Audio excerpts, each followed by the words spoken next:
Dear students, welcome back once again RPSC. Yes, जो bete Noire हैं student के, मतलब कि स्टूडेंट जिससे डरते हैं, जिस पेपर से ऐसे क्वेश्चन ये लेकर के ही आते हैं, उसकी 2020 जो पेपर है उसको दो पार्ट में कर रहा हूं, क्योंकि इनकी एक पेपर एक बार में करना तो असंभव है। 150 क्वेश्चन होते हैं, तो 75 क्वेश्चन यहाँ पे पॉलिटिकल साइंस 2020 आरपीएससी। यदि आप सोच रहे होंगे सर क्या बोल रहे हैं, तो आप देखना शुरू कर चुके हैं पॉल साइंस हेल्प चैनल, जो कि एक छोटा सा प्रयास है रिसर्च बेस्ड नॉलेज शेयर करने का। अभी तो सोशल साइंस में, वो भी पॉलिटिकल साइंस में, और वो भी एग्जामिनेशन पर्पस के लिए।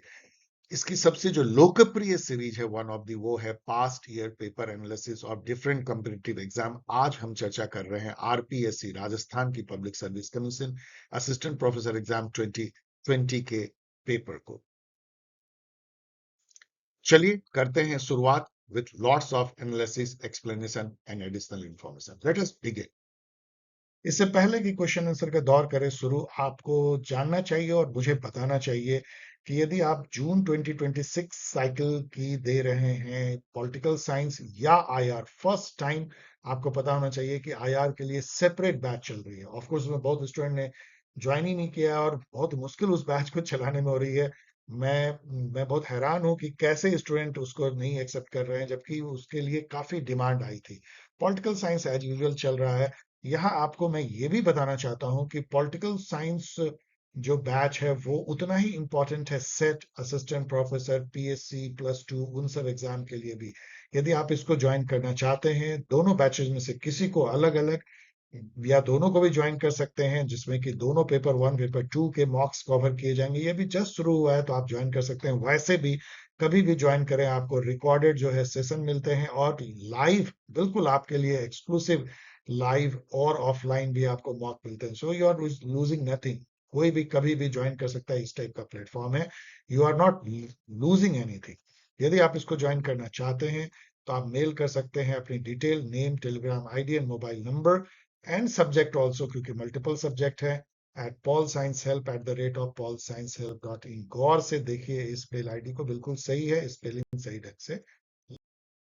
यदि आप यूजीसी नेट दे रहे हैं, तो ये बुक, यदि ऑब्जेक्टिव पॉलिटिकल साइंस किसी भी बुक के लिए और यूजीसी नेट के लिए स्पेसिफिक 1000 बेस्ट एमसीक्यू यदि साउ दे रहे हैं, तो आपको एक यूनिक बुक मिलती है जो कहीं आपको नहीं मिलेगी। और यदि आप जामिया कि या सीपेट दे रहे हैं या सीपीजी दे रहे हैं, एमयू, तो आपके लिए ये गोल्डन बुक है। ये बुक्स जो है सभी अमेजन पे मिलते हैं। अमेजन पे नोशनल प्राइस, मतलब इतनी कम में कि आप हैरान रह जाएंगे। ऑफ कोर्स वो किंडल वर्जन है जिसको आप ऑनलाइन पढ़ते हैं, अब तो सभी ऑनलाइन ही बुक पढ़ते हैं। आप अमेजन पे जाएं, वहां पॉल साइंस हेल्प लिखें, आपको सारी बुक दिखेंगी, लेकिन इसकी डायरेक्ट क्लिकेबल लिंक भी डिस्क्रिप्शन बॉक्स में मिलेंगे। आइए अब शुरुआत करते हैं क्वेश्चन आंसर के दौर का। ये पेपर ओवरऑल, मैं हमेशा एक एनालिसिस करता हूं before we start question by question, एकदम आरपीएससी की जो ट्रेडिशन है उसके अनुसार से, यानी rote learning at its best and the worst kind of question. इसलिए बहुत सारे क्वेश्चन ऐसे हैं जिसमें कि आपको फील हुआ कि ये क्यों हमें याद रखना है, क्यों जानना है। और ये जो क्वेश्चन होते हैं, इसमें एमपी भी अब थोड़ी बहुत उसको फॉलो करने की कोशिश करता है, कई बार जेएनके फॉलो करने की कोशिश करता है। ये केवल फिल्टर करने के लिए, बिकॉज इंडिया में बहुत ज्यादा पॉपुलेशन है, आपको बहुत लोगों को छांटना है, आपको सेलेक्ट नहीं करना है, आपको छांटना है। तो आप बिल्कुल बेकार बकवास क्वेश्चन पूछते हैं। Please don't mind my language, but I am very much anguished. मैं बहुत एंग्विश होता है, बहुत दुख होता है इस टाइप के क्वेश्चन देख के। इसमें से कुछ ही क्वेश्चन है जो आपको बहुत अच्छा ज्ञान देते हैं। तो चलिए उन क्वेश्चन पे फोकस करें। कुछ क्वेश्चन को मैं बिल्कुल आरआईपी कर दूंगा, छोड़ दूंगा, क्योंकि आपको कभी आगे एग्जाम के लिए वो यूज भी नहीं होगा। और कुछ क्वेश्चन पे हम हंस भी सकते हैं कि ये भी वो एक्सपेक्ट करते हैं। With this, let us begin. Who among the following thinkers define freedom as non-interference and consider the aim of public policy to mitigate avoidable suffering of people rather than promote happiness? ये question अच्छा question है, good question है, because ये आपको Karl popper के बारे में कुछ बताता है। कार्ल पॉपर जो है वो एक कंजर्वेटिव ब्रिटिश थिंकर थे, जिन्होंने एक फेमस बुक लिखा था, the open society and it's enemies. उसमें उन्होंने प्लाटो और रूसो और हेगेल, इस टाइप के थिंकर मार्क्स, इस टाइप के थिंकर को उन्होंने कहा था कि वो ओपन सोसाइटी के एनिमीज है, जो एक तरह का आइडियोलॉजी पूरे समाज पे थोपना चाहते हैं। उस उनके अनुसार से जो फ्रीडम का मतलब जो है वो नॉन इंटरफेरेंस है, जो यहाँ पे दिया गया है। एंड जो जो पब्लिक पॉलिसी का एम होना चाहिए, वो पीपल का जो है हैप्पीनेस बढ़ाने के लिए, जो जेरेमी बेंथम कहते हैं यूटिलिटेरियनिज्म, वो नहीं होनी चाहिए, बल्कि मिनिमाइज सफरिंग। आप उनके कष्ट को कम करो, हैप्पीनेस तो क्या बढ़ाओगे। अ, यदि यदि कष्ट ना दो तो यही बहुत है। इसको कई थिंकर ने निगेटिव यूटिलिटेरियनिज्म कहा। तो आपको ऐसा क्वेश्चन आ सकता है, who is the thinker of negative utilitarianism. So इसमें जो है कार्ल पॉपर आप दे सकते हैं। तो गुड क्वेश्चन। सेकंड देखिए, who among the following describe freedom as the silence of the law. ये भी बहुत अच्छा क्वेश्चन है, क्योंकि ये आपको थॉमस हॉब्स के पास ले जाता है, और वो निगेटिव लिबर्टी के एक तरह से फादर माने जाते हैं। वहां पे उनका क्या कहना था कि मतलब लिबर्टी या फ्रीडम का मतलब है कोई एक्सटर्नल जो आपको रोक नहीं है, इम्पेडिमेंट्स नहीं है, कोई आपको रोकता नहीं है, which is the essence of negative liberty.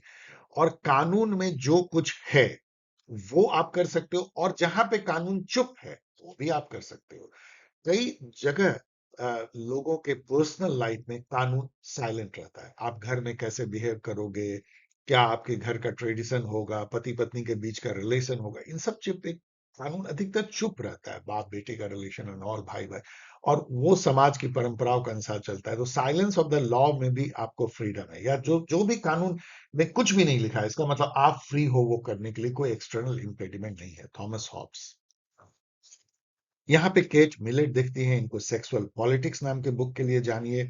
ऐसे या बर्लिन दिखते हैं, जो निगेटिव वर्सेस पॉजिटिव फ्रीडम को अलग करते हैं 1950s के दौर में। टू कॉन्सेप्ट्स ऑफ लिबर्टी याद कीजिए। रूसो दिखते हैं, जनरल विल के लिए आप इन्हें याद कीजिए। यहाँ पे फेडरिक हयाक दिखते हैं, जो सोशल जस्टिस को मिरेज मानते हैं, इस फ्रेज के लिए इनको याद रखिए। जेएस मिल को तो कई चीजों के लिए आप याद कर सकते हैं, रिलक्टेंट डेमोक्रेट।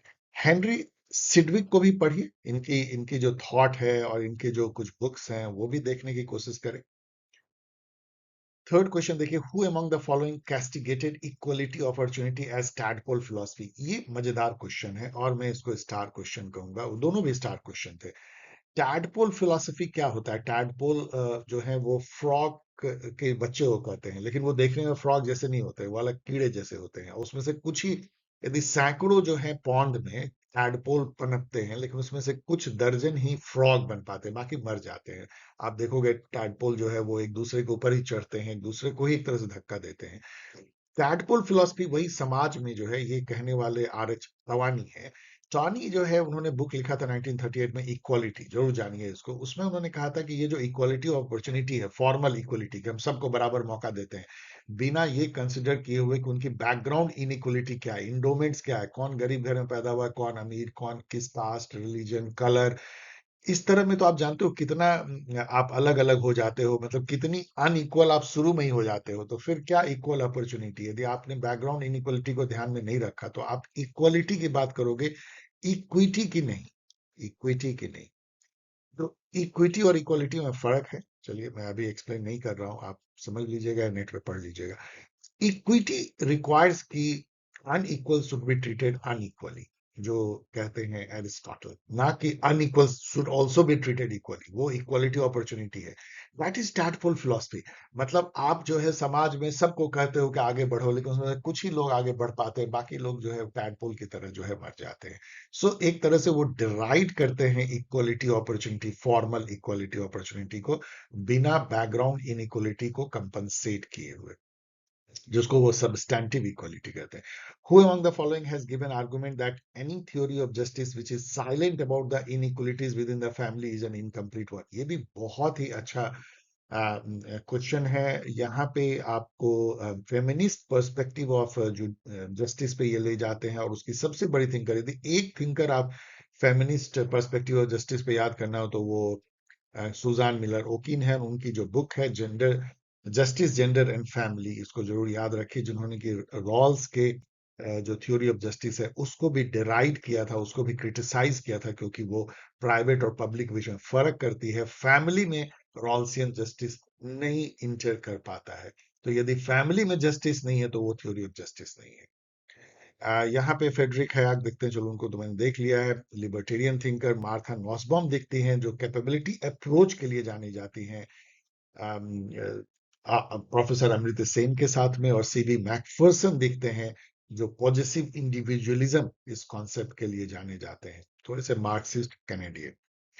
ये भी मार्क्सिस्ट जैसे आप सोच सकते हो, लेफ्टिस्ट मार्था नॉसबॉम। और फेडरिक हयाक को आप न्यू राइट कह सकते हो। ये सब जो है आप फेमिनिस्ट कह सकते हो। Carole Pateman is known for sexual contract. इन्होंने जो लिबरल सोशल कॉन्ट्रैक्ट है उसको करार दे दिया गया था कि वो सोशल कॉन्ट्रैक्ट मैन के लिए है, मैन के द्वारा है और मैन के हित में है, वुमेन को डोमिनेट करने के लिए बनाया गया सेक्सुअल कॉन्ट्रैक्ट। मार्था नॉसबॉम फिर से देखती हैं, एंड कैथरीन मैकिनॉन के बारे में भी जान लीजिए। The Association of Civil Society may need to be reformed in light of principles of citizenship. इस तरह की जो जो अवधारणा है कि जो सिविल सोसाइटी होते हैं वो भी जो है डिस्क्रिमिनेट करते हैं अपने मेंबर्स में। आप मान लीजिए कास्ट एसोसिएशन है सिविल सोसाइटी, या आप चैम्बर ऑफ कॉमर्स है, इंडस्ट्री एसोसिएशन है, डॉक्टर्स का एसोसिएशन है, नॉन गवर्नमेंट ऑर्गेनाइजेशन या general civil society, India against corruption, उसमें भी जो है डिस्क्रिमिनेशन होती है। क्रिटिकल एसोसिएशनलिज्म जो है माइकल वॉल्जर की कॉन्सेप्ट है, जिसमें वो ये कहते हैं कि सिविल सोसाइटी नेसेसरी है, हमारे समाज में काफी फंक्शन करता है, क्योंकि वो थर्ड सेगमेंट है जो बाजार और सरकार, गवर्नमेंट दोनों से अलग होता है, एक बैलेंसिंग एक्ट करता है हमारे समाज में। लेकिन वहां पे भी इनइक्वलिटी है, वहां भी वो जो डेमोक्रेटिक सिटीजनशिप का प्रिंसिपल को वायलेट करते हैं, वहां भी ऊंच नीच है, उसको भी हमें सुधारने की जरूरत है। क्रिटिकल एसोसिएशनलिज्म, दैट ये भी अच्छा क्वेश्चन है। The terminology Jacksonian democracy related to which of the following country, ये भी अच्छा है, क्योंकि कई जगह इसको हम लोग पब्लिक एडमिनिस्ट्रेशन में स्पॉइल सिस्टम के नाम से जानते हैं, जैक्सोनियन डेमोक्रेसी को। यूनाइटेड स्टेट ऑफ अमेरिका के जो है जैक्सन प्रेसिडेंट थे, और उस समय में उन्होंने एक परंपरा रखी थी कि जो उनके पार्टी के लॉयलिस्ट होंगे वही एडमिनिस्ट्रेशन में आएंगे। आपको पता होना चाहिए कि यूएसए में जो एडमिनिस्ट्रेशन होता है, कैबिनेट होता है, वो प्रेसिडेंट चुनते हैं। अभी भी एक तरह से जैक्सोनियन ही चल रहा है ट्रम्प के समय में।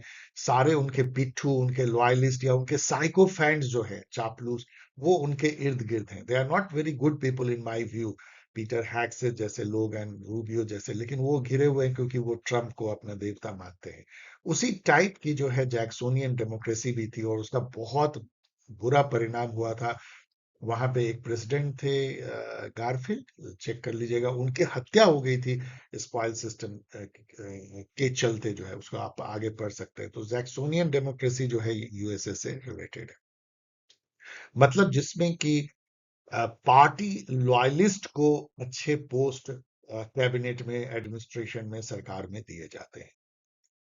7 नंबर क्वेश्चन देखिए, who among the following thinkers has described democratic method as institutional arrangement for arriving at political decisions in which individuals acquire the power to decide by means of competitive struggle for people's vote। मतलब कि democracy कोई खास बड़ी ऐसा नहीं है, rule of the people, by the people, for the people, जो Abraham Lincoln कहते हैं, बल्कि ये एक इंस्टीट्यूशनल अरेंजमेंट है, एक पॉलिटिकल मेथड है, जिसमें कोई भी इंडिविजुअल को यदि पावर पाना है डिसीजन मेकिंग का, मतलब प्राइम मिनिस्टर बनना है एंड ऑल इस टाइप के पोस्ट लेने हैं, पॉलिटिकल पोस्ट, तो वो कंपिटिटिव इलेक्शन से ले सकता है, वोट खरीद के ले सकता है, या वोट को अपने तरफ मोड़ के ले सकता है, दैट्स ऑल। इस तरह की डेमोक्रेसी को एक पॉलिटिकल मेथड या पॉलिटिकल प्रोसेस, पावर को पाने का कंपिटिटिव इलेक्शन के थ्रू, ये जोसेफ स्कुम्पिटर की थॉट है, जो एक बुक लिखते हैं, democracy, capitalism and socialism, check कर लीजिएगा। 1942 में आगे मैंने शायद दिया भी है, और वहां पे वो डेमोक्रेसी को इस तरह से निरूपित करते हैं या बताते हैं। और ये जो है एक तरीके से जो है, जैसा मैंने यहाँ दिया है, एक इलिटिस्ट पर्सपेक्टिव ऑफ डेमोक्रेसी है, या कम्पिटिटिव इलिटिसिज्म भी उसको कहते हैं, competitive elitism model of democracy, Joseph Schumpeter. यहाँ पे सी डब्ल्यू मिल्स दिखते हैं, जो पावर इलीट नाम के कॉन्सेप्ट के लिए जाने जाते हैं, और आगे आप पढ़ सकते हैं टॉम बॉटमर दिखते हैं, जो कि एक ऐसे थिंकर हैं, थोड़े से लेफ्ट ओरिएंटेड, जिन्होंने की काफी काम किया है इलीट थ्योरी पर, लेकिन कम जो जाने जाते हैं। इनकी बुक देख लीजिएगा, शायद सोसाइटी एंड डोमिनेंस या इकोनॉमी एंड सोसाइटी, इस टाइप की एक उनकी बुक है। I am forgetting the name, जो कि बहुत ही इंपॉर्टेंट है, कई एग्जाम में पूछा गया है। इन्होंने भी जो मास वर्सेस एलीट के कॉन्सेप्ट को काफी डिलीनिएट किया है। कार्ल कॉटस्की जो है वो मार्क्सिस्ट थिंकर हैं, इनके भी थॉट को आप पढ़ सकते हैं, कई एग्जाम में पूछे जाते हैं।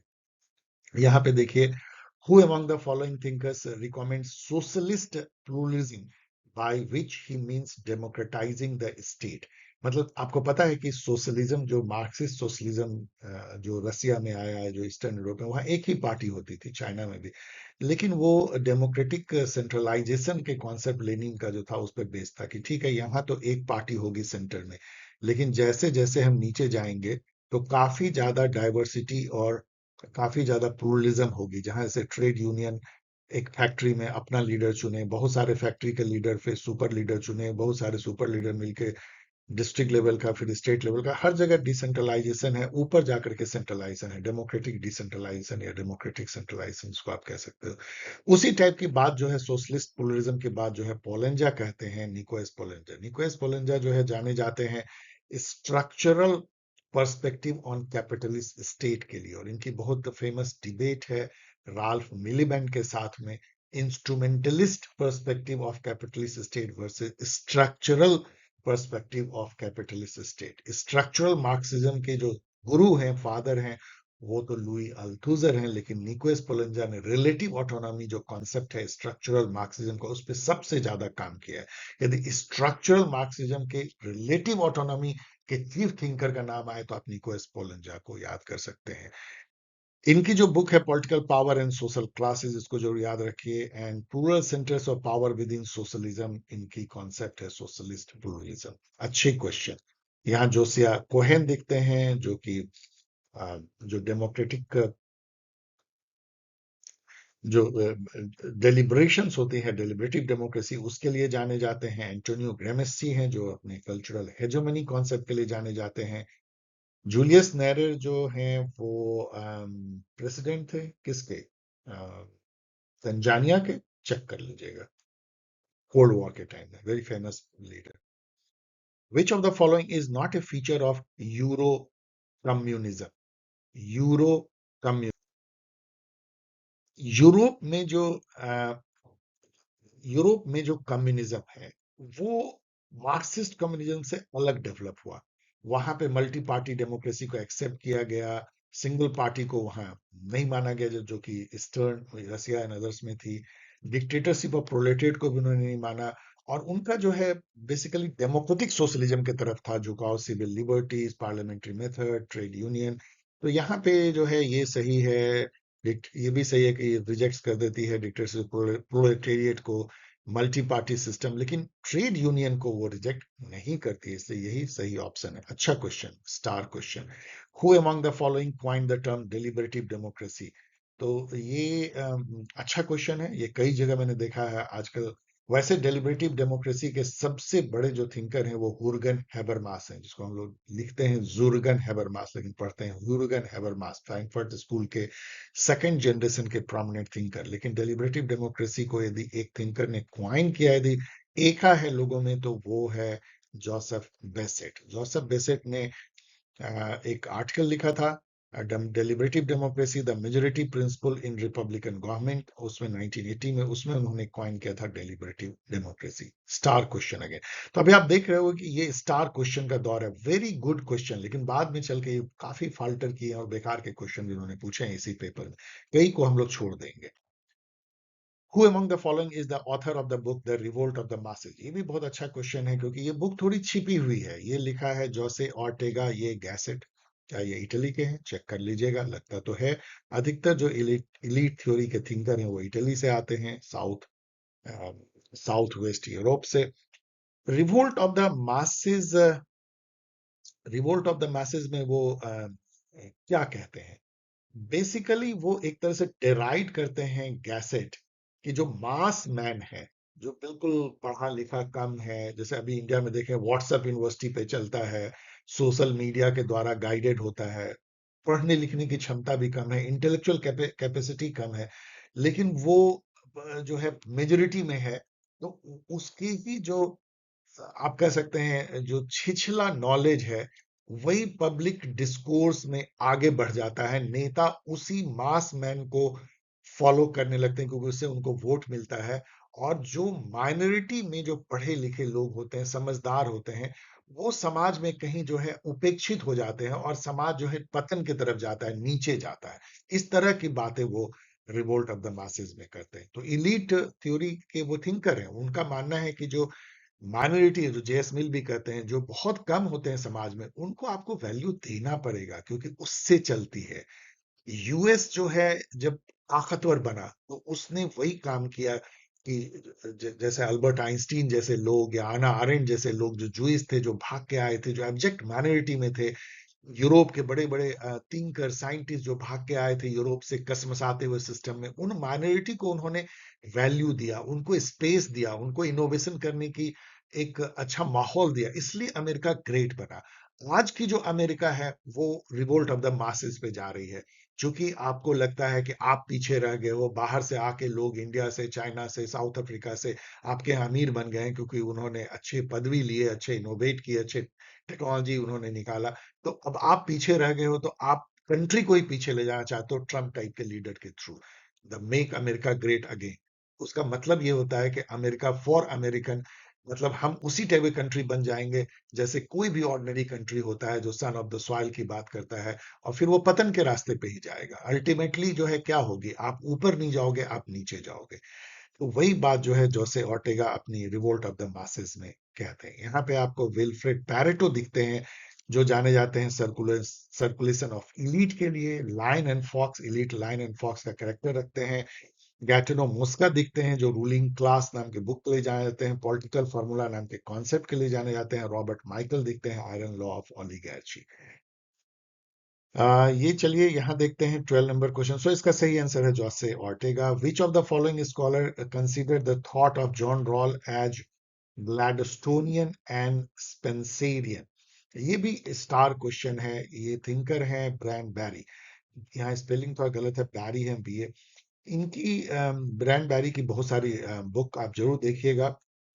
बहुत सारे इन्होंने बुक लिखे हैं, जैसे why social justice matters, the liberal theory of justice, democracy and power, इस टाइप की। एक लिबरल थिंकर है, लेकिन ये रॉल के जस्टिस के थ्योरी के क्रिटिक है। इनका कहना है कि रॉल ने जिस टाइप का इंडिविजुअलिज्म अपनाया है कि इंडिविजुअल को कोई रोक टोक नहीं होनी चाहिए, उसका कॉन्सेप्शन ऑफ गुड जो है हर इंडिविजुअल का अलग अलग हो सकता है, उसको पूरी लिबर्टी होनी चाहिए अपने रास्ते से, अपने कॉन्सेप्शन ऑफ गुड से अपने चॉइसेस को तय करने का। तो ये एक तरह का स्पेंसेरियन कॉन्सेप्ट है। मतलब जिन्होंने हर्बर्ट स्पेंसर कौन थे जिन्होंने कि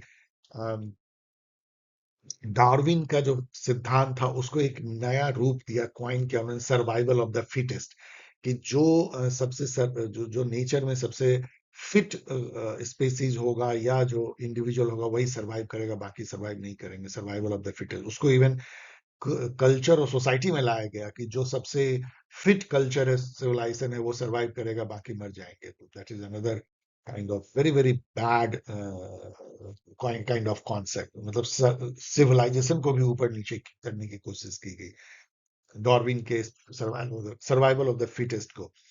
उसी टाइप की। और जो ग्लैडस्टोन थे, वो कौन थे देख लीजिएगा। परहैप्स ये इंग्लैंड के प्राइम मिनिस्टर थे, ये चेक कर लीजिएगा। और उनकी जो थॉट थी वो भी इसी टाइप की थी कि समाज में कुछ अच्छे हैं, कुछ बुरे हैं। जो अच्छे हैं उनको आगे, मतलब कि जो जो कमजोर हैं वो पीछे रह जाएंगे, जो मजबूत है उनको आगे जाने का हक है, लाइक दैट। तो उस टाइप की जो है थॉट, ब्रायन बैरी का कहना है कि जहां जो आपने टैडपोल फिलॉसफी देखा उस टाइप की भी बातें इसमें आती हैं। तो मतलब ये है कि रॉल जितना ज्यादा इंडिविजुअलिस्ट हैं और जितना कॉन्सेप्शन ऑफ गुड को एक तरह से सेपरेट करते हैं कॉन्सेप्शन ऑफ जस्ट से, जस्टिस एज फेयरनेस, उसको ये डिराइव करते हैं ब्रायन बैरी।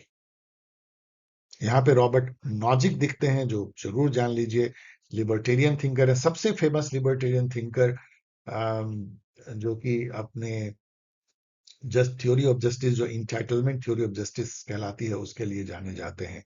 उनकी जो बुक है, आपको याद है उस बुक का नाम? Anarchy state and utopia type की जो बुक है, वेरी वेरी फेमस बुक, जिसमें उन्होंने entitlement theory of justice and Rawls के थ्योरी ऑफ जस्टिस के अगेंस्ट उन्होंने लिखा है काफी। 30 नंबर देखिए, C V Macpherson characterised early liberalism as positive individualism. बिल्कुल सही है, उन्होंने एक बुक लिखा था सीवी मैकफर्सन ने, the political theory of positive individualism Hobbes to Locke, 1962 में, जिसमें उन्होंने कहा था इट रिगार्डेड द इंडिविजुअल, मतलब जो हॉब्स एंड लॉक का जो इंडिविजुअल है, Hobbesian individual, as the proprietor of his own person और capacity, owing nothing to society for them. मतलब जो उसके पास है, जो उसके पास संपत्ति है, जो उसके पास में पावर है, वो सब उसकी एक्वायर की हुई है, और वो उसके लिए कोई जवाबदेही नहीं है सोसाइटी को कि वो शेयर करे एंड ऑल। कितना मतलब स्वार्थी काइंड ऑफ इंडिविजुअल हो सकता है, और इसको बढ़ावा देती है हॉब्स एंड लॉक की लिबरल थ्योरी। सीवी मैकफर्सन बिल्कुल ऐसा कहते हैं, और ये इसका एक्सप्लेनेशन भी है, बिल्कुल सही है। 40 नंबर क्वेश्चन देखिए, who among the following has given the view that in France, Bonapartism was an opportunistic and populist alliance between part of bourgeoisie and part of the proletariat to secure legitimacy for the regime. मतलब कि जो Napoleon Bonaparte का जो France था, उस समय में एक तरह का अपॉर्चुनिस्टिक अलायंस था, जो बोर्जोजीज हैं, मतलब जो प्रोफेशनल हैं, पढ़े लिखे लोग हैं, कैपिटलिस्ट हैं, और जो प्रोलेटेरिएट थे, दोनों मिल गए थे, दोनों ने हाथ मिला लिया था, क्योंकि चलो हम दोनों को फायदा हो रहा है, और एक अपॉर्चुनिस्टिक रेजीम कायम हुआ था। इस टाइप की बात फ्रांस के पॉलिटिक्स के लिए कौन करते हैं? तो ये अधिकतर जगह आपको मिलेगा लियोन ट्रॉट्स्की। मैं इस पे कोई ये नहीं कहूंगा, आप और रिसर्च कर लीजिए। वैसे कार्ल मार्क्स ने काफी इस पे लिखा है, तो मैं तो कार्ल मार्क्स को टिक मारता, क्योंकि उन्होंने नेपोलियन बोनापार्ट पे जैसे इन्होंने किया है, the 18th Brumaire of Louis Bonaparte, तो ये भी किया है। तो लेकिन ट्रॉट्स्की ने ज्यादा इस पे काम किया है। चलिए, आपके लिए मैं छोड़ जाता हूँ दोनों में से कोई भी। ज्यादा जगह आपको लियोन ट्रॉट्स्की मिलेंगे। In which of its National Congress or the Chinese Communist Party announced that the objective of China's economic system was to establish a socialist market economy with Chinese characteristic? ये है RIP question, rest in peace. क्यों हमें जानना है? अब यहां से शुरुआत होती है इनके बेकार क्वेश्चन की, मैं इसको छोड़ रहा हूं। Who among the following, reiterating Thomas Aquinas, categorically asserts that authority and power is derived from God? Again ये क्वेश्चन को भी मैं छोड़ रहा हूं। ये सब क्वेश्चन आपको नहीं आएगा किसी भी एग्जाम में, आप ज्यादा इसकी चिंता भी मत कीजिए। कुछ भी आंसर आएगा, कहीं कुछ आएगा, कहीं कुछ आएगा, यदि आप इसे नेट पे देखें। Who among the following thinkers warns that price of erosion of all natural authorities in society of all, फिर again repeat हो गया है, in society is the increasing military domination of the government? ये कहने वाले ज्यादा जो चांस है, अगर मैं आपके लिए भी छोड़ रहा हूं, वो जोसेफ मेरे हैं, जोसेफ डे मेयर। इनका आप टाइमलाइन देख सकते हैं, बहुत पहले के हैं। He chiefly remembered as one of the intellectual forefathers of modern conservatism, Joseph Maistre. तो उन्होंने ये बात कहा था, कोई भी कंजर्वेटिव भी ऐसा बात कहेगा कि नेचुरल ऑथोरिटी को समाज में इरोड नहीं करना चाहिए। ये सब क्वेश्चन बेकार क्वेश्चन है। Which of the following are the purpose of constitution? अच्छा, ये क्वेश्चन गुड है। स्टेट को इंपावर करना, स्टेट जब कोई बनती है तो एक संविधान चाहिए होता है, वो उसको पावर भी देता है, उसके पावर को रोकता भी है। तो इस्टेब्लिश यूनिफाइंग वैल्यूज एंड गोल, बिल्कुल सबसे इंपॉर्टेंट है कि जो स्टेट में लोग रह रहे हैं, उनके एस्पिरेशन, गोल, विजन, पर्सपेक्टिव को वो जो है एक तरह से रिप्रेजेंट करता है। और जो रेजिम होती है, जो जो शासन करने वाले हैं, उसको एक लेजिटिमेसी देती है। कॉन्स्टिट्यूशनल गवर्नमेंट है, ये कॉन्स्टिट्यूशन के अनुसार चल रहा है, तो लोग उसको मान लेते हैं। तो ये तीनों ही जो है, इस तरह के क्वेश्चन में all of the above generally सही होता है। Who among the following thinkers asserted that if politicians are allowed to use their judgment, they will use their do this to advantage or pursue their own self-interest? बिल्कुल सही है। Generally rational choice theory कहता है कि सभी voter और politician दोनों एक रैशनल एक्टर हैं, जो अपने सेल्फ इंटरेस्ट से गाइडेड होते हैं, अपने सेल्फ इंटरेस्ट या प्रेफरेंस को मैक्सिमाइज करना चाहते हैं। तो यदि पॉलिटिशियन को छोड़ दिया जाए जज करने के लिए, जजमेंट करने के लिए, तो ऑलवेज वो वही डिसीजन लेंगे जो उनके स्वार्थ में हो, उनके सेल्फ इंटरेस्ट में हो। Government without constitution is power without right. इसीलिए गवर्नमेंट को जो है कॉन्स्टिट्यूशन नाम के खूंटे से बांध देना चाहिए, जैसे बैल को बांधा जाता है। नहीं तो गवर्नमेंट जो है आर्बिट्ररी हो जाएगा, इधर उधर भटकेगा। ये कहने वाले थॉमस पेन हैं, जिन्होंने बुक लिखा था राइट्स ऑफ द मैन। 1791 में ये बुक उन्होंने लिखा था। ये बुक बेसिकली जो है लिबरल जो कॉन्सेप्शन राइट्स का है उसको एजर्ट करता है, अमेरिका से लेके और कॉन्टिनेंटल यूरोप में भी। और ये मैरी wollstonecraft की जो उस समय में फेमिनिस्ट लिबरलिज्म थे उसको भी सपोर्ट करता है, और जो एडमंड बुर्क की जो कंजर्वेटिज्म थी उसके अगेंस्ट में लिखा गया था। सो इनका कहना था कि government must be based on a constitution, मतलब कॉन्स्टिट्यूशनल गवर्नमेंट हो, otherwise it is power without right. ये फ्रेज को याद कर लीजिए, पावर विदाउट राइट मायने। And politicians if unchecked will pursue their self interest, इसलिए उनको बांध के रखना जरूरी है। Consider the following statement of Albert Venn Dicey, A.V. Dicey, about British Constitution. A.V. Dicey is known for rule of law. आपको पता है कि रूल ऑफ लॉ के लिए वो जाने जाते हैं। इन्होंने बुक लिखा था the study of the law of the constitution 1885 में। सो इनका यहाँ पे देखिए, no person is law and it is law that rules all. ये तो बिल्कुल बिल्कुल सही है। तो वन होना ही होना चाहिए, केवल टू करेक्ट तो होगा ही नहीं। तो वन और टू को देखते हैं, और यहाँ पे है नीदर वन और टू। तो चूंकि वन करेक्ट हो गया तो ये भी खत्म हो गया, ये तो इसका मतलब यह है कि केवल टू को देखना है। Sovereignty of parliament and the supremacy of common law were the two pillars of the British constitution, and society organise on these principles made it possible to preserve political freedom and ensure the harmonious functioning. बिल्कुल ये general statement है, sovereignty of parliament and supremacy of common law, British common law. तो यही इसी दोनों में British polity based है, तो एबी डाइसी उसके समर्थन करते हुए पाए जाते हैं, तो बिल्कुल सही। According to Pannock and Smith, which of the following are the essential elements of constitutionalism? अब चलो मैं ये तो मैं नहीं जानता कि पेनॉक और स्मिथ ने क्या कहा था, लेकिन इसको जनरल यदि हम देखें, जनरल, तो चलो क्या देखते हैं। The constitution as an embodiment of essential institution, बिल्कुल सही है। आप देखो अपना कॉन्स्टिट्यूशन, जितने इंस्टीट्यूशन सीएजी से लेके सीईसी सबका कैसे वो कॉन्स्टिट्यूशन में इंस्टीट्यूशन फंक्शन करेगा एंड ऑल, वो उसमें डेलिनेटेड होते थे। Constitution as restraint upon political power, fundamental right से पूरी बांधी गई है खूंटा की तरह। फिर से मैं बोल रहा हूँ, the constitution as the director of development. अपने यहाँ देखो कैसे कॉन्स्टिट्यूशन जो है डेवलपमेंट की बातें करता है, वैसे कॉन्स्टिट्यूशन डेवलपमेंट के लिए नहीं होती है। ये एक लॉन्ग टर्म डॉक्यूमेंट होता है जो कोई डेवलपमेंटल डॉक्यूमेंट नहीं है। लेकिन यदि आप देखोगे हम लोगों के directive principle of state policy तो बहुत सारे डेवलपमेंट की बात है, वेलफेयर, डेवलपमेंटिज्म, ऑल। तो ये भी हो सकता है the constitution as an organiser of political authority. ये तो है ही, रेजिम को लेजिटिमेसी देना, पॉलिटिकल अथॉरिटी कैसे ऑर्गेनाइज होगी, कैसे रूल होगी एंड ऑल। तो मेरे अनुसार से आप सबको मार सकते हो। Who among the following scholars has presented the idea of delegative democracy? Delegative democracy बहुत ही अलग टाइप की फ्लॉड डेमोक्रेसी है, जहां पे कि जनता अपनी सारी जो पावर होती है, सॉवरेनिटी एंड पावर, वो सौंप देती है रूरल में। या रूरल ऐसा सोचते हैं जो सत्ता में है कि भाई जनता ने तो हमें चुना है, इसका मतलब उसने हमें पूरी जो है अपने अधिकार सौंप दिए हैं 5 साल के लिए, अब जैसे चाहे वैसे हम चलाएंगे। ना तो हमको जुडिशरी रोके, ना हमको एडमिनिस्ट्रेशन रोके, ना एग्जीक्यूटिव रोके, ना ब्यूरोक्रेसी रोके, ना सिविल सोसाइटी रोके, ना एनजीओ रोके, क्योंकि हमें जनता ने डेलीगेट किया हुआ है अपनी पावर। इस टाइप की जो फ्लॉड डेमोक्रेसी होती है उसको डेलीगेटिव डेमोक्रेसी कहते हैं। साउथ अमेरिकन डेमोक्रेसी में ऐसा बहुत दिखता है, जहां पे कि रूरल किंग की तरह बिहेव करने लगते हैं। इनमें बहुत सारे दुनिया में डेमोक्रेसी में ऐसा दिखता है कि डेमोक्रेटिक इलेक्टेड जो रेजिम होती है, जैसे ट्रम्प टाइप का, वो राजा की तरह बिहेव करने लगते हैं। इसको प्रोपाउंड करने वाले या एक्सपाउंड करने वाले गुलिरेमो और डेनेल थे, जो खुद आते भी थे साउथ अमेरिका से। तो इनको डेलीगेटिव डेमोक्रेसी के लिए याद किया जाता है। इसको पढ़ लेना कि कैसे जो है इंडिया की कॉन्स्टिट्यूशन डेवलपमेंट के बारे में भी बातें करती है। 23 देखो, consider the following statement about Joseph Alois Schumpeter. तो जोसेफ स्कुम्पीटर का अभी हम लोगों ने देखा, उनकी जो बुक भी मैंने आपको बताया था, कैपिटलिज्म, सोशलिज्म एंड डेमोक्रेसी, 1942 की बुक। उस समय में सही नाम मैंने शायद नहीं बताया होगा। This is very very famous book, जिसमें कि उन्होंने अपनी जो इलिटिस्ट या कम्पिटिटिव इलिटिसिज्म जो मॉडल ऑफ डेमोक्रेसी है उसको उन्होंने एक्सप्लेन किया है। So he draws an analogy between political behaviour and market behaviour.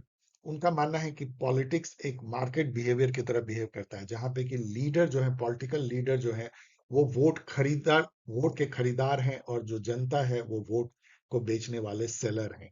तो ये एकदम बिल्कुल रैशनल चॉइस अप्रोच है, इकोनॉमिक अप्रोच बिल्कुल सही है। He perceives a division between political activists and passive electorate as a key to a strong efficient government and defence of liberty. उनका भी ऐसे ही मानना था जो ओर्टेगा गैसेट का हम लोगों ने देखा कि एक बहुत ही माइनॉरिटी पॉलिटिकल एक्टिविस्ट है, वो इलीट है, उनके पास नॉलेज है, एक्यूमेन है एंड स्किल है सरकार चलाने का, रूल करने का, और एक huge majority of passive electorate है जो जस्ट वोट देते हैं, उनके पास एक वोट का अधिकार है। इसका डिवीजन अच्छा है। पैसिवनेस जिसको कि subject type of political culture almond ने कहा था, वो सम व्हाट बेटर है कि जो इलेक्टोरेट है वोट देने के बाद बार बार वो सड़क पे नहीं जाते हैं, जिसको मोदी जी कहते हैं आंदोलन जीवी की टाइप बिहेव नहीं करते, वो सरकार पे विश्वास रखते हैं, उसको काम करने देते हैं। वैसे उसकी भी एक लिमिट है कि कितनी दूर तक जनता, आपको डेलीगेटिव डेमोक्रेसी में तो नहीं बदल जाएगा, लेकिन बीच बीच का रास्ता अपनाना चाहिए कि हर बात पे सड़क पे जनता नहीं आती है। तो वैसे में स्कूमपीटर कहते हैं कि it is better for strong efficient government and defence of liberty, दोनों सही है। 24 नंबर क्वेश्चन देखिए, अकॉर्डिंग टू फ्रांसिस फुकुआमा, आपको पता है उन्होंने लिखा था the end of the history and the last man, और मुझे लगता है कोई पेपर ऐसा नहीं है हार्डली जिसमें कि एटलीस्ट ये बुक और एक जो हटिंगटन की है क्लास ऑफ सिविलाइजेशन, उसके बगैर कोई भी पॉलिटिकल साइंस की क्वेश्चन पेपर पूरी नहीं होती है, ये जरूरी है। तो यहाँ भी वो आ गया है, end of history and last man, Francis Fukuyama 1992 में लिखते हैं, जिसमें वो ट्रम्पेट बजाते हैं लिबरल डेमोक्रेसी एंड कैपिटलिज्म का, ये कहते हुए कि यही है वो आइडियोलॉजी ह्यूमन अरेंजमेंट का, ह्यूमन पॉलिटी का, जो हम लोग सदा से खोज रहे थे, and of history of search of ideology. According to Francis Fukuyama, the strength of liberal democracy in comparison to its rival, जो मर गए उस समय तक, communism and fascism, becomes apparent because it has created a better mechanism for proper recognition of ordinary people. उनका यही कहना था कि जो ordinary people है उसकी सुनवाई, उसकी आवाज ज्यादा जो है सुनी जाती है लिबरल डेमोक्रेसी में in comparison to communism and fascism, इसलिए ये आगे चला और वो सब जो है टूट गए। बिल्कुल ये सही है। इसका रीजन है democracy today has become liberal democracy as per Francis Fukuyama as much a necessity for economics as it has been for politics, and that implies issue of development, economic equality, civil and political rights have to be guaranteed by any government. ये बिल्कुल इसको support भी करता है, इसी के चलते ordinary people की आवाज सुनी जाती है, इसलिए ए इज, यहाँ पे ऐसे both A and R correct, R is correct explanation of, थोड़ा इन्होंने पैटर्न बदल दिया, जनरली ये ए ऑप्शन होती है। 25 देखो, who among the following has given the concept of stationary bandit to define autocrat? तो स्टेशनरी बैंडिट जो है ये इकोनॉमिस्ट, जो मार्क्सिस्ट इकोनॉमिस्ट मैंकर ओल्सन ने जो है अपने एक आर्टिकल पावर एंड प्रॉस्पेरिटी में डेवलप किया था। बेसिकली उनका कहना है कि एक तरह का ना ठहरा हुआ डाकू है ऑटोक्रेट, मतलब एक डाकू होते हैं डकैत, या जो लुटेरे, जैसे कि तैमूर लेन आते हैं दिल्ली में 1398 सन में और पूरा लूट पाट के चला जाता है, या महमूद गजनी जो है वो आता है 1025 सन में या 1011 शताब्दी में लूट के चला जाता है, नादिर शाह आता है मार पीट लूट के चला जाता है, और एक दूसरा है स्टेशनरी बैंडिट जो कि हमारे यहाँ ठहर जाता है। तो आप मुगल को तो नहीं कह सकते हो, लेकिन उस टाइप का। तो ऑटोक्रेट यदि कोई भी है तो वो ठहरा हुआ डाकू, वो कभी जाता नहीं है, वो आता है और कभी लौट के जाता नहीं, और हमेशा लगातार वो लूटता रहता है। ये बात मैनकर ओल्सन ने कहा था ऑटोक्रेट्स के बारे में। इंटरेस्टिंग। मैनकर ओल्सन जो है बेसिकली जाने जाते हैं लॉजिक ऑफ कलेक्टिव एक्शन नाम के बुक के लिए, शायद इस पेपर में ही कहीं वो आया भी हुआ है, जो कि ट्रेजेडी ऑफ द कॉमन से मिलता जुलता है जेरेथ हार्डिंग का। हु, यहाँ पे अगेन दो है, विल्फ्रेड पारेटो दिखते हैं सर्कुलेशन ऑफ एलीट के लिए, कैरोल पैटमैन दिखती हैं सेक्सुअल कॉन्ट्रैक्ट के लिए, मैक्स वेबर दिखते हैं कई कई अपने थॉट के लिए, लेकिन primarily bureaucracy. Who among the following thinkers coined the term sultanism to define authoritarian regime? Sultanism जो कि मिडिल वेस्ट ईस्ट में दिखता है, तो ये जो है मैक्स वेबर ने इसको कॉइन किया था। सुल्तानिज्म जो है मतलब एक एक्सट्रीम फॉर्म ऑफ पैट्रिमोनियल डोमिनेशन या पैट्रिमोनियल रूल, जहां पे कि एक व्यक्ति स्टेट को ऐसे रूल करता है जैसे पूरी स्टेट उसकी जागीर हो, उसके बाप दादा की संपत्ति हो, किसी को भी कुछ दे दो, किसी इनफैक्ट जो दिल्ली सुल्तान अपने को सुल्तान कहते थे, मुगल भी उसी टाइप से रूल किया उन्होंने, जिसको भी चाहे जो भी दे देना है उसको दे दो, मतलब कि अपनी पर्सनल जागीर की तरह सत्ता का यूज करना। और जो एडमिनिस्ट्रेशन जो है वो जैक्सोनियन थी, स्पॉइल सिस्टम, मतलब जो हमारे चापलूस हैं, जो हमारे खिदमतगार हैं, साइकोफेंट है, उसको हम अपने इर्द गिर्द जो है सत्ता में जो है एडमिनिस्ट्रेशन में रखेंगे। और कोई भी जो अथॉरिटी पे कोई इंस्टीट्यूशनल या कॉन्स्टिट्यूशनल रिस्ट्रेंट नहीं है, जो चाहेंगे वो करेंगे। नेक्स्ट विवेक। 27 नंबर क्वेश्चन देखिए, who among the following is the author of book totalitarian and authoritarian regime. ये क्वेश्चन हो सकता है आपको पता नहीं हो, क्योंकि आप हाना आरेंट के साथ आप जोड़ते हो टोटलिटेरियनिज्म को, जो कि उन्होंने बहुत मतलब एक बड़ी बुक लिखी है टोटलिटेरियनिज्म। लेकिन ये जो बुक है टोटलिटेरियन एंड ऑथोरिटेरियन रेजिम, इन दोनों में जो फर्क किया है, ये किया है जुआन लिंच ने। जुआन लिंच के बारे में आप लोग बहुत ज्यादा तो नहीं जानते होंगे, लेकिन उन्होंने भी कॉन्स्टिट्यूशनलिज्म और टोटलिटेरियनिज्म एंड डिफरेंट टाइप के रेजिम पे काफी कुछ लिखा है, रिप्रेजेंटेटिव मॉडल पे भी लिखा है। इनके बारे में और जानना चाहिए, तो सही आंसर है Juan Jose Linz. In which of the following countries does a unitary government system exist, ये हमें जानना जरूरी है।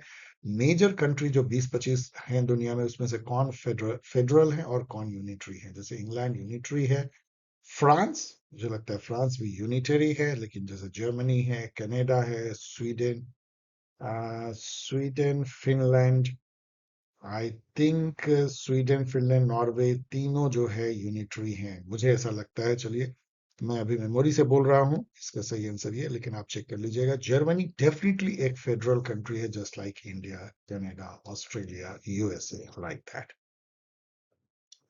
Who among the following termed the federal system as self-rule versus shared rule? पहले समझो कि ये है क्या सेल्फ रूल। मतलब फेडरल फेडरल स्ट्रक्चर में क्या होता है कि जो एक फेडरल गवर्नमेंट होती है वो सब पे रूल करती है, लेकिन जो फेडरेटिंग यूनिट होते हैं, जिसको इंडिया में स्टेट कहते हैं, कहीं प्रोविंस कहते हैं, कहीं लैंडर्स कहते हैं, कहीं काउंटी कहते हैं, कहीं कैंटन कहते हैं, किसी भी नाम से बोलो, जो फेडरेटिंग यूनिट होती है वो खुद भी अपने ऊपर रूल करती है, मतलब वो इंडिपेंडेंट रूल करती है, और वो फेडरल गवर्नमेंट के साथ रूल शेयर करती है। तो self rule versus share rule, ये कहने वाले एक थिंकर थे, जिन्होंने कि काफी काम किया है, डेनियल एलिजार ने, फेडरलिज्म पे। इनकी जो बुक है फेडरलिज्म एंड ओवरव्यू, ये एकदम एक मास्टरपीस बुक है, इसको जरूर याद रखो। और इनको भी केसी वेयर यहाँ दिखते हैं, जिन्होंने कि इंडियन फेडरलिज्म को करार दे दिया था क्वाजाई फेडरल या आधा अधूरा फेडरल। इन्होंने अमेरिकन फेडरलिज्म पे काफी काम किया है। इंडियन अमेरिकन फेडरलिज्म फेडरलिज्म को उन्होंने गोल्ड स्टैंडर्ड मानते हुए अन्य फेडरलिज्म की कंपैरिजन उससे किया है। स्टीव रॉकवेन दिखते हैं, जो क्लीवेज थ्योरी के लिए जाने जाते हैं। समाज में जो दरार होती है उसके अराउंड, जैसे धर्म की दरार, जाति की दरार, रूरल अर्बन दरार, कोर पेरिफेरी दरार, उसके अरेंज जो है पार्टी डेवलप होती है। एडवर्ड सिल्स दिखते हैं, जो डेवलपमेंट के मॉडर्नाइजेशन थ्योरी के लिए जाने जाते हैं इंग्लैंड में। विच of the following country is not an example of parliamentary system of government. हमें ये भी जानना चाहिए मेजर जो कंट्रीज हैं कि वहां प्रेसिडेंशियल सिस्टम है या पार्लियामेंट्री। एज ए फॉर्मूला, जितने इंग्लैंड के द्वारा शासित प्रदेश थे, जो कॉमनवेल्थ कंट्रीज कहलाते हैं, कनाडा हो, इंडिया हो, ऑस्ट्रेलिया, न्यूजीलैंड, वहां पे पार्लियामेंट्री सिस्टम है। और जो अमेरिकन सिस्टम है, नॉर्थ एंड साउथ अमेरिका, वहां ज्यादा से ज्यादा जो है वो प्रेसिडेंशियल सिस्टम है। तो ऑस्ट्रेलिया जो है वो तो पार्लियामेंट्री है, जर्मनी भी पार्लियामेंट्री है, वहां जो प्राइम मिनिस्टर होते हैं उसको चांसलर कहते हैं, याद रखिएगा। रसिया नहीं है, और कनाडा भी पार्लियामेंट्री। रसिया एक तरह का सेमी प्रेसिडेंशियल सिस्टम कहलाता है। Which of the following scholar criticized presidential system and stated that dual democratic legitimacies confuses voter and inhibit accountability? क्योंकि वहां पे वोटर दो वोट करते हैं एक ही साथ। एक तरफ वो पार्लियामेंट को चुनते हैं, जो एकदम इंडिपेंडेंट होती है प्रेसिडेंट से, और दूसरी तरफ प्रेसिडेंट को वोटर जो है दो वोट करता है। दोनों में एकदम सेपरेशन ऑफ पावर है, घालमेल नहीं है। तो ये जो है डुअल डेमोक्रेटिक लेजिटिमेसी, एक सेंटर ऑफ पावर पार्लियामेंट है, एक प्रेसिडेंट। अभी भी देखते हैं आप कांग्रेस और ट्रम्प में कितनी तानातानी चलती है। ये कहने वाले जो है अगेन यहाँ पे जोएन लिंच है वही जिन्होंने अभी टोटलिटेरियन ऑथोरिटेरियनिज्म पे बुक आपने देखी, उन्होंने एक बुक लिखा था द पेरिल्स ऑफ प्रेसिडेंशियलिज्म 1990, उन्होंने इस बुक में ये बातें कही थी। Which of the following thinkers argued that separation of power, जो मॉन्टेस्क ने दिया, is really just the convenience of the legislature, not the immutable dogma. It can never be practical in the harsh sense. ये बात तो बिल्कुल सही है। ये सोचना कि ऐसे सेपरेशन ऑफ पावर हो जाए, कहाँ होता है? इंडिया या पार्लियामेंट्री सिस्टम में तो बिल्कुल नहीं हो पाता। और इवन यदि आप देखो अमेरिका में, तो कौन सी separation of power? All power is seems to be vested in president and its administration. अब ये कहा किसने है, ये बहुत ही डिफिकल्ट है, मैं छोड़ दे जा रहा हूं, क्योंकि इसकी कोई मीनिंग नहीं है किसने कहा, ये आगे आपको आएगा भी नहीं। लेकिन ये समझना जरूरी है कि separation of power practically possible नहीं होता है। इसका कोई फिक्स्ड आंसर आपको मिलेगा नहीं। Consider the following statement about United States of America 38 President Gerald Ford. So Gerald Ford is the only nominated president of the United States of America so far. ये बात सही है, मतलब उन्होंने कोई इलेक्शन लड़के वो प्रेसिडेंट नहीं बने। He was the Speaker of the House of Representatives when he was nominated Vice President. शायद ये भी सही है, चलिए देखते हैं। When Vice President Spiro Agnew resigned in 1973, President Nixon appointed Gerald Ford. उस समय में वो हाउस ऑफ रिप्रेजेंटेटिव के माइनॉरिटी लीडर थे, तो उनको नॉमिनेट किया निक्सन ने एज ए वाइस प्रेसिडेंट, जबकि वहां के वाइस प्रेसिडेंट ने रिजाइन कर दिया। और बाद में चूंकि वाइस प्रेसिडेंट जो है प्रेसिडेंट बन जाते हैं, क्योंकि निक्सन को खुद रिजाइन करना पड़ा तो प्रेसिडेंट बन गए। इसलिए जो है जेराल्ड फोर्ड एकमात्र ऐसे प्रेसिडेंट बन गए जो कभी इलेक्शन बिना लड़े हुए प्रेसिडेंट बन गए। दोनों सही है, ये भी सही, ये भी सही। Who among the following thinkers had used term elected kings with the name of president for Latin American president?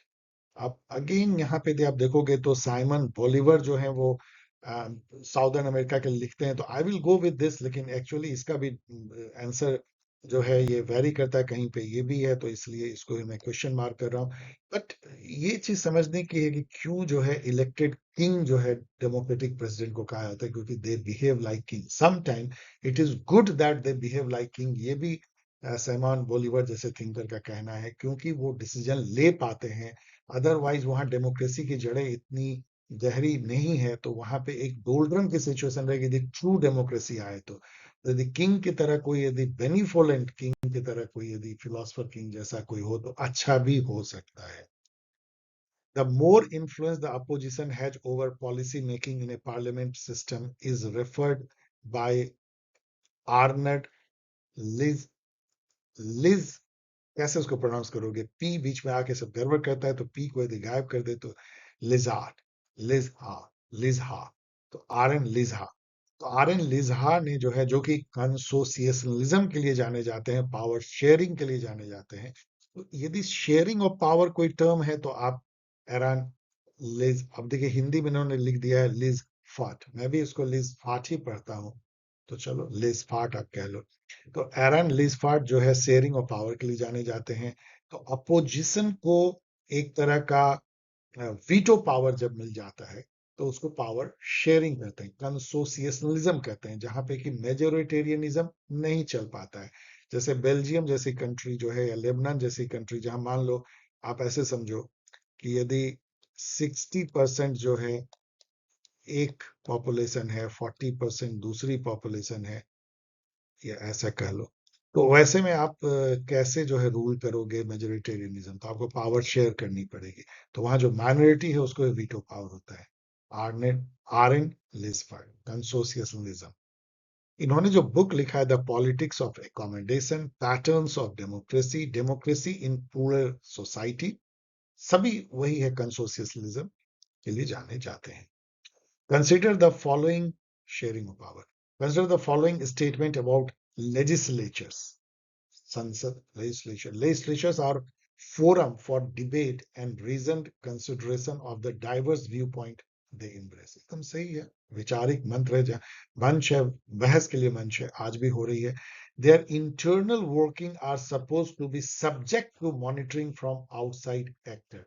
ये मतलब संसद को कौन मॉनिटर करता है? कोर्ट नहीं करती है। पीपल का तो चलो ठीक है, वो 5 साल एक बार करेगी। ऐसा संसद ऑटोनोमस है, वो अपनी जो है अपनी बहस को खुद आयोजित करता है, उस पर कोई बाहर का मॉनिटरिंग नहीं होता है। तो इसको आप गलत कह के इसको आप सही कर सकते हो।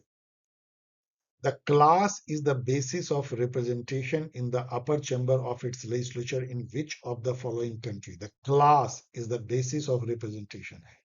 अब हाउस ऑफ लॉर्ड को याद करो, इंग्लैंड का, वो क्या है? क्लास बेस्ड रिप्रेजेंटेशन है। मतलब वहां पे जो लॉर्ड्स जो हैं वो एरिस्टोक्रेटिक क्लास से आते हैं। आपको फिलोसफर किंग टाइप का याद आएगा, प्लेटो का।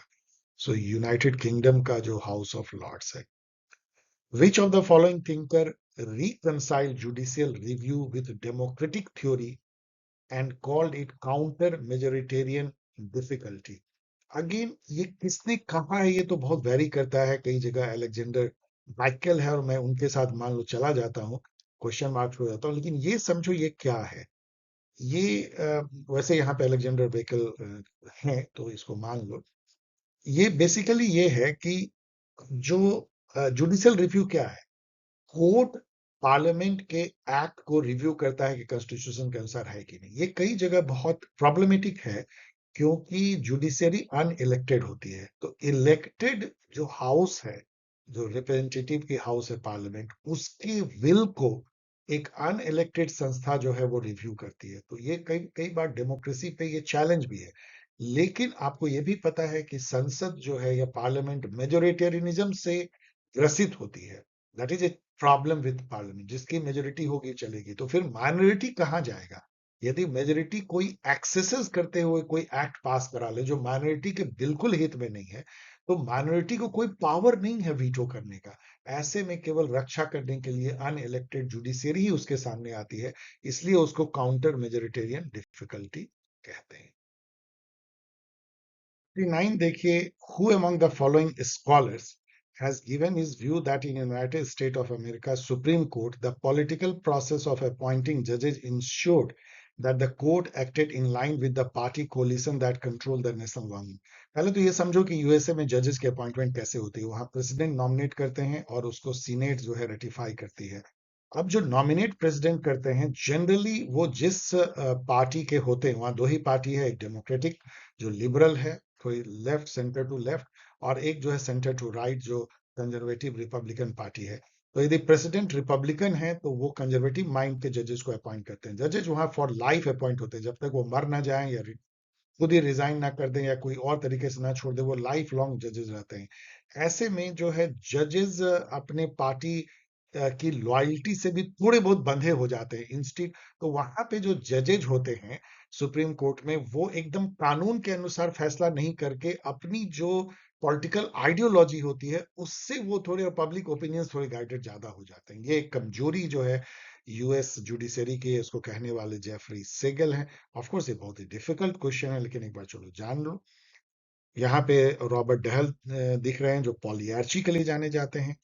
Attitudinal model of judicial decision making is related to which of the following country? तो वही जो अभी हम लोग देख रहे थे ना कि अमेरिका में एटीट्यूडनल मॉडल होता है, कैसा आपका एटीट्यूड है जज का, ना कि कानून क्या कहता है, बल्कि आपका एटीट्यूडनल ओरिएंटेशन, आइडियोलॉजिकल ओरिएंटेशन किधर है। ये यूएस के जुडिशरी के एक फ्लॉ भी है। आइए 41 नंबर क्वेश्चन देखते हैं। ये थोड़ा उटपटांग क्वेश्चन है, लेकिन क्या ये कहता है वो इंपॉर्टेंट है, कौन कहता है वो नहीं। Who among the following scholars has given a view about British political parties that conservative and labor parties are the same in distribution of power within? Distribution of power with in का क्या मतलब है? जैसे देखिए India में कांग्रेस और BJP है। यदि आप ये कहें कि दोनों में पावर डिस्ट्रीब्यूशन बराबर है, तो इसका मतलब ये है कि कौन व्यक्ति हैं, कौन लोग हैं, या किस तरह के फंक्शनरी है जिनके पास सबसे अधिक पावर है, उसके बाद किसमें कम पावर है, पावर कैसे डिस्ट्रीब्यूटेड है, hierarchy of the political party. यदि हम कहें कि कांग्रेस और बीजेपी में सेम टाइप की डिस्ट्रीब्यूशन है, तो वही बात वहां कंजर्वेटिव और लेबर पार्टी के बारे में कहते हैं रॉबर्ट मैकेंजी। रॉबर्ट मैकेंजी को भी आप एक इलीट थ्योरी के थिंकर के जैसे देख सकते हैं। उसमें उन्होंने अपनी एक बुक लिखी थी, ब्रिटिश पॉलिटिकल पार्टीज। बुक या कह लीजिए आर्टिकल, जिसमें कि उन्होंने ये कहा था कि ये मानना कि कंजर्वेटिव पार्टी जो है टॉप डाउन है, मतलब उनका जो लीडरशिप है वो ऊपर में ज्यादा है, हैवी है, और नीचे मास जो लीडर्स कम है, उनको पावर कम है। और जो लेबर पार्टी है वो बॉटम अप पावर डिस्ट्रीब्यूशन है, मतलब जो ग्राउंड में जो काम करते हैं पार्टी लीडर उनको ज्यादा पावर है, जो ऑफिस में काम करते हैं एमपी है, पार्लियामेंट्री पार्टी में उनको ज्यादा है। उन्होंने इसको काटा, उन्होंने कहा ऐसा कुछ भी नहीं है, दोनों में टॉप डाउन है, दोनों में जो पार्लियामेंट्री पार्टी में एमपी है उनके पास सबसे ज्यादा पावर है, जो जमीन पे घूमते फिरते कार्यकर्ता है उनके पास, उस तरह का पार्टी कार्यकर्ताओं के पास बहुत कम पावर है। मैकेंजी, यहाँ पे रॉबर्ट माइकल दिखते हैं जिन्होंने कि जर्मन सोशल डेमोक्रेटिक पार्टी की स्टडी की थी, जिसमें उन्होंने ऑलिगार्चिकल टेंडेंसी देखा था और आयरन लॉ ऑफ ऑलिगार्ची कहा था। रॉबर्ट डहल डहल दिखते हैं जो पॉलीआर्ची लिखते हैं अमेरिकन पॉलिटिक्स के प्लूरलिज्म को दर्शाते हुए। Which of the following term is used by Duverger for political party? तो डुवर्जर ने पॉलिटिकल पार्टी को एक कम्युनिटी की तरह देखा था, एक पर्टिकुलर कम्युनिटी जो एक पर्टिकुलर आइडियोलॉजी से बंधी होती है। ये भी याद रखिए कि उन्होंने पार्टी ऑर्गेनाइजेशन को सेल, ब्रांच, कॉकस, मिलिशिया इस टाइप का भी कहा था, community.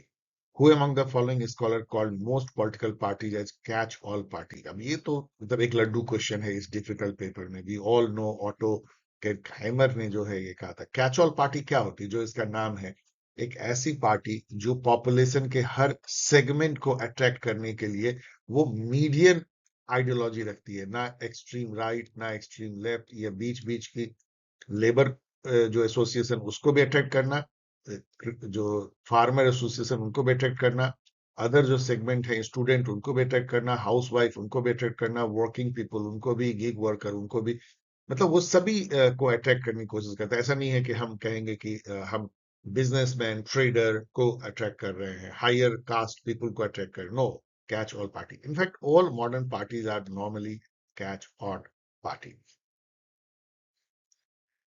Who among the following is the author of the book The Logic of Collective Action, Public Goods and Theory of Groups?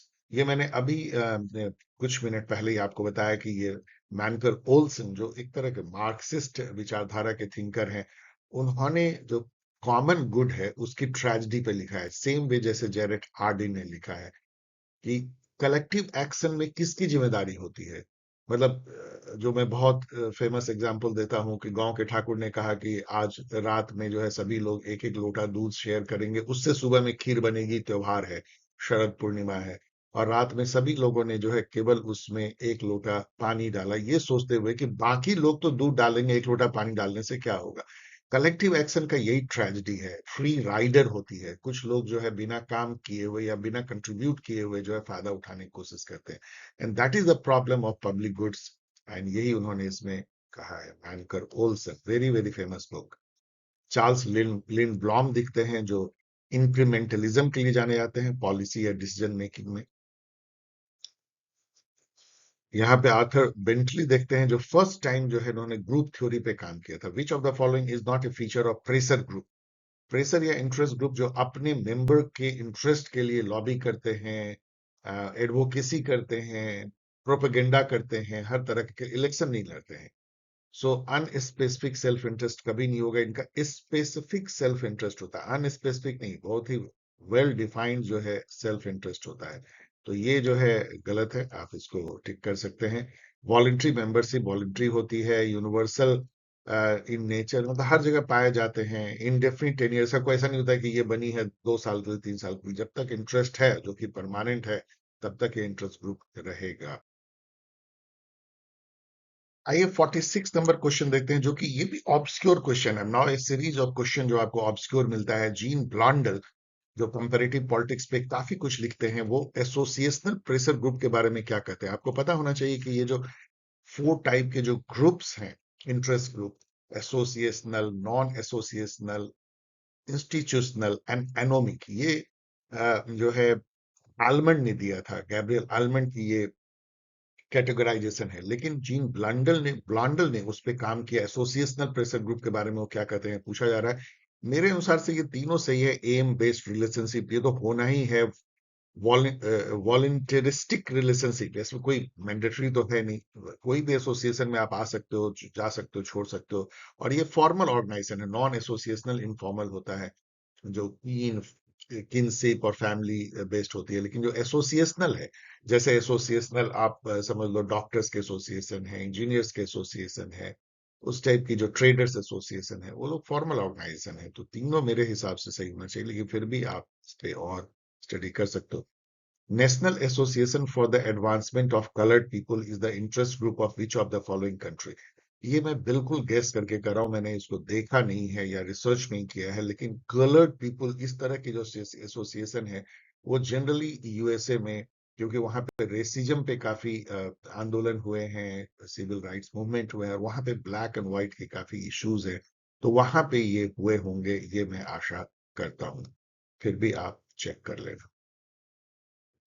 Which of the following act is not mentioned in the Article 395 of the Constitution of India? अब यहां से इन्होंने समझो constitution में भी ऐसे ऐसे question चुन के निकाले हैं जो बिल्कुल बिल्कुल बदमाशी है, मिसचीफ है, बिकॉज दे एक्सपेक्ट यू कि आप line by line her article पढ़ो, और वो पॉसिबल ही नहीं है, और वो भी मतलब सभी आर्टिकल को।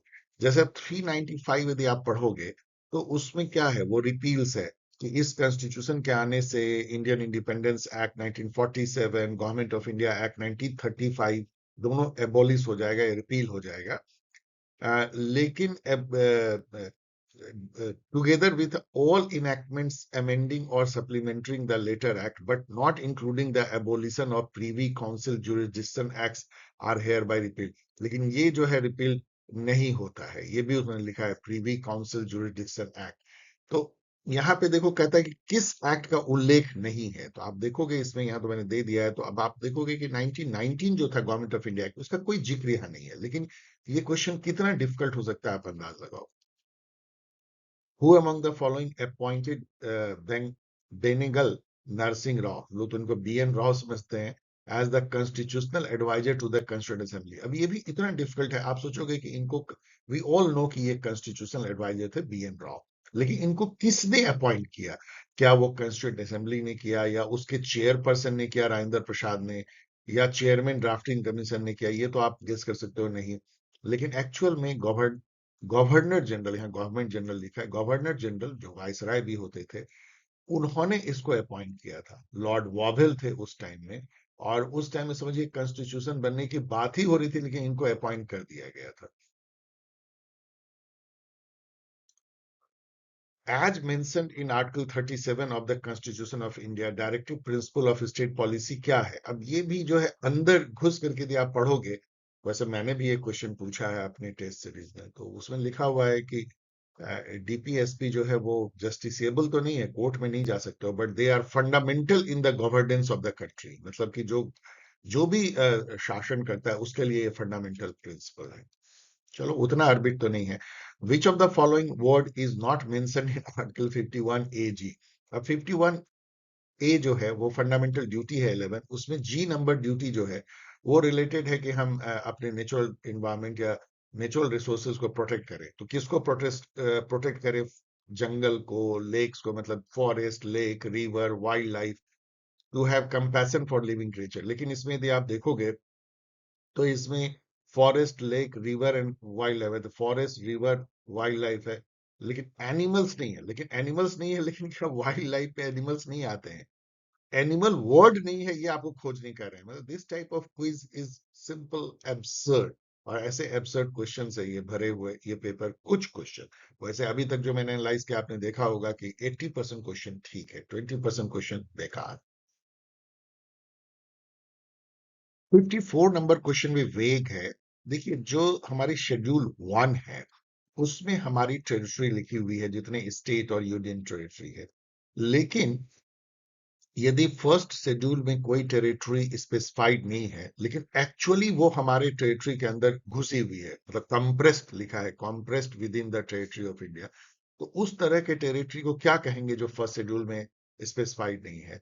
अब ये एक वेग क्वेश्चन है, मतलब इसको एक्वायर्ड टेरिटरी कर सकते हैं जब तक कि कॉन्स्टिट्यूशन के थ्रू हम उसको अपने में ना लें, लेकिन वो फर्स्ट शेड्यूल में स्पेसिफाई भी नहीं है, लेकिन एक्चुअली वो हमारे अंदर घुसी हुई है, तो acquired territory. But I don't know क्या कहना ये चाहते हैं, अंडर विच, ये तीनों तो नहीं होगी। Under which of the following articles of the constitution of India the legislature of the state में establish the contingency fund for the state. इसमें आपको दो बातें याद रखना है, एक कि कौन सी आर्टिकल है जो कंटिजेंसी फंड के बारे में बात करती है, वो है 267। अब 267 1 और 2 दो क्लाउज इसमें दिए गए हैं डेफिनेटली। ये जो है यूनियन के लिए होगी कंटिजेंसी फंड, और ये होगी स्टेट के लिए। स्टेट लेजिस्लेचर क्रिएट कर सकती है, यहाँ पे यूनियन पार्लियामेंट कर सकती है। यदि ये है तो आप अंदाज लगा सकते हैं कि 266 जो होगा वो कंसोलिडेटेड फंड के बारे में होगा। एक क्लाउज होगा यूनियन की कंसोलिडेटेड फंड सीएफआई, और दूसरा स्टेट की कंसोलिडेटेड फंड। चेक कर लेगा। Under Article 276 of the Constitution of India, the state legislature can make laws related to tax on which of the following? तो ये आपको पहले ही बता रहे हैं कि 276 जो है वो स्टेट जो टैक्स लगा सकते हैं डिफरेंट प्रोफेशन ट्रेड पे वो है, और इसमें सभी पे लगा सकते हैं। प्रोफेशन पे वो टैक्स लगा सकते हैं, ट्रेड्स पे, एम्प्लॉयमेंट पे। तो ये आपका तीनों ही सही हो जाएगा। छुपी छुपे हुए क्वेश्चन है। In which article of the constitution of India the provision related to audit of accounts of panchayat? ये उतना छिपा हुआ नहीं है, और ये कई पूछा जाता है। Election of panchayat, audit of panchayat, finance commission and all. तो ये दिस इज अब चलो मैं फिर अगेन मेमोरी से बोल रहा हूँ। 243G देख लेना, और यही सही होना चाहिए। इसमें के जो है क्या है, इलेक्शन है, चेक कर लेना। आई क्या है, फाइनेंस कमीशन है, चेक कर लेना।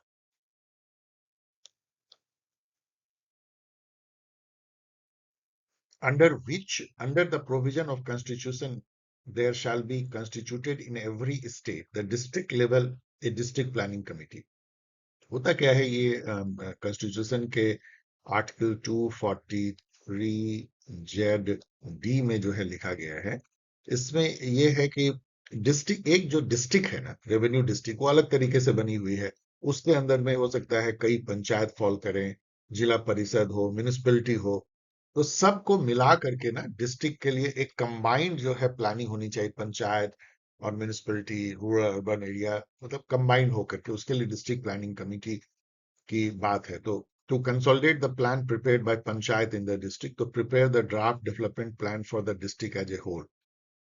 तो दोनों ठीक है, मतलब लेकिन यहाँ पे प्रॉब्लम इसमें क्या है, ये वाले में, चूंकि ये बदमाशी वाली क्वेश्चन है, केवल पंचायत नहीं है, म्यूनिसिपैलिटीज भी है। चूंकि इसमें म्यूनिसिपैलिटी छोड़ दिया गया है, केवल पंचायत है। उस डिस्ट्रिक्ट में जितने म्यूनिसिपैलिटी फॉल करते हैं या पंचायत, दोनों को मिला करके है ओवरऑल डेवलपमेंट प्लान के लिए। इसलिए वन एक तरह से टेक्निकली गलत हो जाता है गौर से पढ़ने पे। तो इसका मतलब है कि one is false, two is correct. अब इसको आप पढ़ोगे, यहाँ पे देखो, district planning committee to consolidate the plan prepared by the panchayat and the municipality, और यहाँ municipalities देखो छोड़ दिया है। Under the provision of constitution, chairperson of the metropolitan planning committee forward the development plan to which, again देखो district planning committee एक district के overall planning के लिए, और मेट्रोपॉलिटन प्लानिंग कमेटी उसी टाइप की चीज है, लेकिन वो एक मेट्रोपॉलिटन एरिया जो 10 लाख से अधिक पॉपुलेशन की एक बहुत मेजर कोई यदि टाउनशिप है, तो उसके अंदर में बहुत सारे पंचायत, म्यूनिसिपैलिटीज अनदर फॉल कर सकते हैं। उसके ओवरऑल डेवलपमेंट के लिए मेट्रोपॉलिटन एरिया प्लानिंग कमेटी, तो ये सब इंटीग्रेटेड प्लानिंग के लिए बनाई गई है। उसका चेयरपर्सन किसको अपनी भेजेगा रिपोर्ट, ये आप कॉमन सेंस से सोच सकते हो कि स्टेट गवर्नमेंट को ही भेजेगा। और किसको भेजेगा? वो डेवलपमेंट कमिश्नर को भेजेगा। ये तो बहुत जगह अलग अलग नाम से होता है। गवर्नर को क्यों भेजेगा? Governor day to day administration करते नहीं। लेजिस्लेटिव असेंबली कोई एग्जीक्यूटिव नहीं कि उसको भेजेगा, एग्जीक्यूटिव को भेजना है। ये जो प्लानिंग प्रोसेस है वो एग्जीक्यूटिव फंक्शन है, तो गवर्नमेंट ऑफ द स्टेट ही हो सकता है केवल।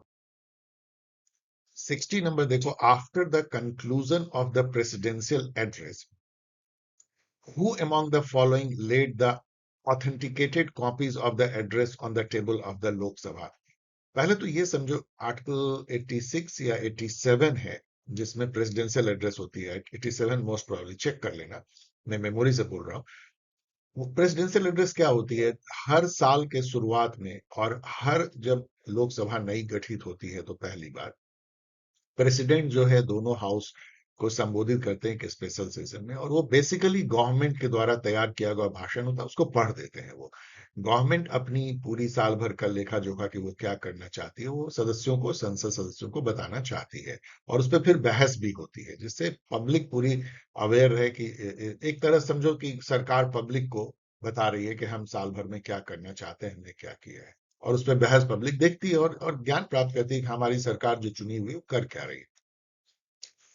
ये जो प्रेसिडेंशियल एड्रेस वाली सेशन होती है, वो एक स्पेशल सेशन है जिसको कोई प्रिजाइड नहीं करता। ये क्वेश्चन पूछा जाता है, ऐसा नहीं कोई स्पीकर लोकसभा, कोई जॉइंट सीटिंग है, उसको कोई प्रिजाइड नहीं करता। तो चूंकि कोई प्रिजाइड नहीं करता, तो कौन उसके एड्रेस को फिर जो है पटल पे रखेगा, तो वो जो सेक्रेटरी जनरल लोकसभा के होते हैं, वो उसको रखते हैं, सेक्रेटरी जनरल या स्पीकर ऑफ द लोकसभा। आप चेक कर लीजिएगा, मैं अभी मेमोरी से बोल रहा हूं कि secretary general of the Lok Sabha इसको रखते हैं, क्योंकि कोई उसको चेयर करता नहीं है, तो इसीलिए वही रखते हैं। लेकिन फिर भी इसको मैं मेमोरी से बोल रहा हूं, तो इसको क्वेश्चन मार्क कर रहा हूं, मोस्ट प्रोबेबली यही सही होगा। ये एक ऑफिसर होते हैं। Who among the following were not members of the parliament at the time of their appointment as prime minister. ये एक स्टार क्वेश्चन है, जानना चाहिए हम लोगों को कि कौन हमारे प्राइम मिनिस्टर थे जो कि एमपी भी नहीं थे जब उनको बनाया गया। तो ऐसे दो हैं, एक तो देवेगौड़ा जी हैं और एक पीवी नरसिम्हा राव जी हैं। पीवी नरसिम्हा जी राव जो हैं वो अपने हेल्थ ग्राउंड पे एक तरह से रिटायर्ड हो चुके थे पॉलिटिक्स से, इसलिए उनको कोई कांग्रेस ने कोई एमपी पद नहीं दिया था। लेकिन राजीव गांधी की अचानक हत्या के बाद एक सर्वसम्मति से यही बना के सबसे सीनियर लीडर हैं, और इनके नाम पे सबसे कम फ्रिक्शन होगा। जैसे प्रणब मुखर्जी जैसे लोग काफी पोलराइज विचारों के थे। यहां पे आपको एक बात समझ में आनी चाहिए, पॉलिटिक्स में एक अजीब सी बात है, इस बात को गौर करना। Not only in politics, even in administration, कि हर जगह जो सबसे लीस्ट कंट्रोवर्शियल पर्सन होते हैं उनको बड़ी पद दी जाती है, जिससे किसी को कम से कम खतरा हो। जो भी बहुत ब्रिलियंट लोग होते हैं, टीएन शेषन जैसे, आ, वैसे लोगों को बड़ा पद मिलना बहुत डिफिकल्ट है। It was very very unusual कि टीएन सेशन को चीफ इलेक्शन कमिश्नर बना दिया गया। बहुत अनयूजुअल है। वो इसलिए क्योंकि उस समय में लीडरशिप उस टाइप की ट्रांजिशनल थी, चंद्रशेखर जी प्रधानमंत्री थे। कोई भी स्ट्रांग प्राइम मिनिस्टर वैसे स्ट्रांग आदमी को चीफ इलेक्शन कमिश्नर नहीं बनाएगा। ऐसे पद नॉर्मली ऐसे लोगों को दिए जाते हैं जो कि सबसे कम कंट्रोवर्शियल हो और सरकार के लाइन को जनरली जो है टो करे, इतने मतलब कि रिवॉल्यूशनरी ना हो। तो इसलिए पीवी नरसिम्हा राव को चुना गया, इसलिए देवगौड़ा जी को भी चुना गया, क्योंकि उस समय में सभी लोग जो है एस्पायर कर रहे थे, जो खिचड़ी सरकार थी कि हम प्राइम मिनिस्टर बन सकते हैं, लालू यादव से लेकर के और ज्योति बसु तक। लेकिन सबसे लीस्ट कंट्रोवर्शियल जो एच डी देवगौड़ा थे। ये दोनों जो है एमपी भी नहीं थे। तो 3 और 4 देख लेना। Who among the following are the members of the executive committee of the National Defense Fund in India? National defence fund होती है, उसको मैनेज करने के लिए आप समझ सकते हो कि डिफेंस मिनिस्टर के साथ और कौन होंगे। फाइनेंस मिनिस्टर होंगे ही, फाइनेंस की बात है। होम मिनिस्टर क्योंकि रक्षा से रिलेटेड है, तो ये भी हो सकते हैं। नेशनल डिफेंस फंड है और वो इंटरनल सिक्योरिटी की जिम्मेदारी होम मिनिस्टर पे, और एक्सटर्नल मिनिस्टर तो चूंकि नेशनल डिफेंस फंड है तो आपको पता है बाहर के देशों से एक्सटर्नल मिनिस्टर करते हैं। तो कॉमन सेंस से मैं बता रहा हूं, मैंने इसको देखा नहीं है, आप चेक कर सकते हो। 63, who among the following was the first union cabinet minister without portfolio in independent India? ये आप सर्च कर लेना। मतलब ये सब क्विज की क्या, आई डोंट नो, मैं कुछ नहीं कहूंगा, सर्च कर लेना। ये सब अगले एग्जाम में आने वाली तो है।